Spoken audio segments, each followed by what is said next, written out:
Hello everyone, আজকের ভিডিওতে আমি আপনাদেরকে দেখাবো কিভাবে আপনারা আফটার ইফেক্টস ব্যবহার করে কোনো ভিডিও ফুটেজ থেকে সেই ভিডিও ফুটেজের সাবজেক্টটিকে রিমুভ করবেন আফটার ইফেক্টস ব্যবহার করে। তো কথা না বাড়িয়ে চলে যাওয়া যাক আফটার ইফেক্টসে। তো চলে আসলাম আফটার ইফেক্টসে। সর্বপ্রথম আমাদের ফুটেজ ইম্পোর্ট করে নিতে হবে। ফুটেজ ইম্পোর্ট করার জন্য আমি প্রজেক্ট প্যানেলে এসে মাউসের লেফট বাটন ডাবল ক্লিক করছি। তারপর এখান থেকে আমি আমার ফুটেজের ফাইলটি খুঁজে বের করছি।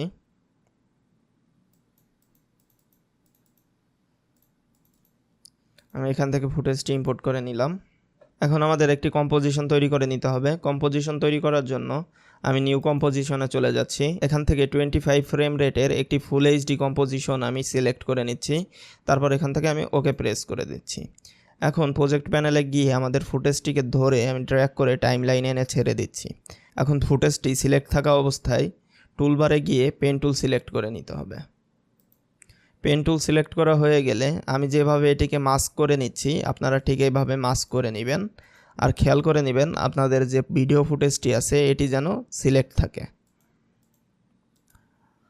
মাস্ক করা হয়ে গেলে টাইম লাইনে এসে এর যে মাস্কের অপশন আছে এখানে গিয়ে এর যে অ্যাড অপশন আছে এটিকে করে দিবেন আপনারা নন করা হয়ে গেলে আমাদের এখন এই মাস্কটিকে ট্র্যাক করতে হবে আমাদের এই সাবজেক্টের সাথে। তো এটিকে ট্র্যাক করার আমাদের কাছে দুইটি উপায় আছে। একটি হলো আফটার ইফেক্টস এটিকে অটোমেটিকভাবে ট্র্যাক করে দিবে, আরেকটি হলো আমাদেরকে ম্যানুয়ালি এটিকে ধরে ধরে ট্র্যাক করতে হবে। তো অটোমেটিকভাবে ট্র্যাক করার জন্য এর যে মাস্ক ওয়ান নামে অপশনটি আছে এখানে এসে মাউসের রাইট বাটন ক্লিক করলে আপনারা দেখতে পাবেন এখানে ট্র্যাক মাস্ক নামে একটি অপশন চলে এসেছে। এখানে যদি আমরা ক্লিক করি তাহলে দেখতে পাবেন আপনাদের এইখানে ট্র্যাক নামে একটি অপশন চলে এসেছে। এখন যদি আপনারা এই ট্র্যাক থেকে ফরওয়ার্ড বাটনে ক্লিক করেন তাহলে দেখবেন এটি মাস্ক হচ্ছে ঠিকই, কিন্তু আমাদের যে মাস্ক আছে সেটি এই সাবজেক্টের সঙ্গে যাচ্ছে না। সে কারণে আমাদের এই মাস্কটিকে ম্যানুয়ালি ট্র্যাক করতে হবে। তো আমি ম্যানুয়ালি ট্র্যাক করার জন্য কন্ট্রোল জেড দিয়ে একটু পিছনের দিকে চলে যাচ্ছি। তারপর টাইম লাইনে এসে মাস্ক ওয়ানের যে মোর অপশনটি আছে এই আইকনে আমি ক্লিক করে দিচ্ছি। তারপর মাস্ক পাথ এখানে একটি কি ফ্রেম অ্যাড করে নিচ্ছি। কি ফ্রেম অ্যাড করার পর আমি টাইম লাইনটিকে একটু সামনের দিকে নিয়ে যাব। যত সময় পর্যন্ত আমাদের সাবজেক্টটি মাস্কের বাইরে চলে না যাচ্ছে ততক্ষণ আমি দ্বিতীয় কি ফ্রেম অ্যাড করব না। তো আপনারা দেখতে পাচ্ছেন এখানে আমার সাবজেক্টটির পা মাস্কের বাইরের দিকে চলে যাচ্ছে, সেজন্য আমি এখানে টাইম ইন্ডিকেটরটিকে রেখে এর যে মাস্ক আছে এটিকে ধরে সামনের দিকে একটু ড্র্যাগ করে দেব। তাহলে আপনারা দেখতে পাবেন আপনাদের এইখানে অটোমেটিকভাবে একটি কি ফ্রেম অ্যাড হয়ে গেছে। তো সেম একইভাবে এই টাইম ইন্ডিকেটরটিকে ধরে সামনের দিকে নেবেন আর আপনারা খেয়াল রাখবেন যে আপনাদের সাবজেক্টটি মাস্কের বাইরে চলে যাচ্ছে নাকি।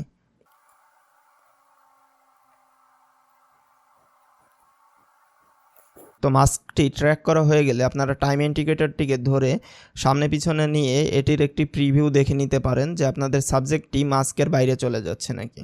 যদি আপনাদের সাবজেক্টটি মাস্কের বাইরে চলে না যায় তাহলে আপনারা টাইম লাইন থেকে এর যে নন অপশনটি আছে এখান থেকে আপনারা করে দিবেন সাবট্র্যাক করা হয়ে গেলে আপনারা এখান থেকে কন্টেন্ট অ্যাওয়ে ফিল এটিতে চলে যাবেন। আপনাদের এখানে যদি কন্টেন্ট অ্যাওয়ে ফিল না থাকে তাহলে চলে যাবেন উইন্ডোতে। এখান থেকে আপনারা কন্টেন্ট অ্যাওয়ে ফিল এটিকে সিলেক্ট করে নেবেন। তারপর কন্টেন্ট অ্যাওয়ে ফিলে এসে আপনারা এখানে দেখে নেবেন যে আপনাদের এটি অবজেক্ট আছে নাকি। এখানে আপনাদের অন্য কোনো অপশনও থাকতে পারে, তো আপনারা এটিকে অবজেক্ট করে নেবেন। তারপর আপনাদের এখানে যদি লাইটিং কারেকশন এটি সিলেক্ট থাকে তাহলে এটিকে ডিসিলেক্ট করে দিবেন। ডিসিলেক্ট করার পর আপনারা যদি একটু নিচের দিকে খেয়াল করেন তাহলে দেখতে পাবেন জেনারেট ফিল লেয়ার নামে একটি অপশন আছে, এটিতে আপনারা ক্লিক করে দিবেন। তারপর এখান থেকে আপনারা একটি ফাইল সিলেক্ট করে দিবেন।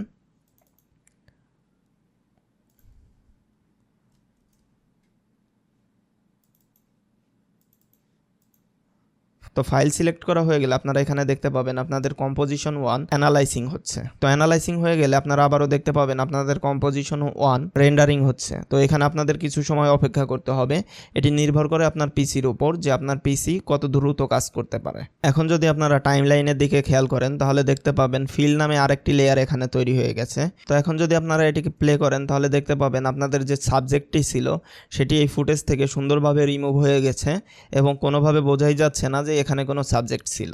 তো আশা করি সকলেই বুঝতে পেরেছেন কিভাবে আফটার ইফেক্টস ব্যবহার করে একটি ভিডিও ফুটেজ থেকে সেই ভিডিও ফুটেজের সাবজেক্টটি রিমুভ করতে হবে। আপনাদের কাছে যদি ভিডিওটি ভালো লেগে থাকে তাহলে লাইক, কমেন্ট এবং শেয়ার করতে ভুলবেন না। আর আপনারা যদি এমনই ভিডিও এডিটিং রিলেটেড আরও নতুন নতুন ভিডিও পেতে চান তাহলে আমার চ্যানেলটিকে সাবস্ক্রাইব করে রাখতে পারেন। তো দেখা হচ্ছে নেক্সট ভিডিওতে, ততক্ষণ পর্যন্ত সুস্থ থাকুন। আল্লাহ হাফেজ।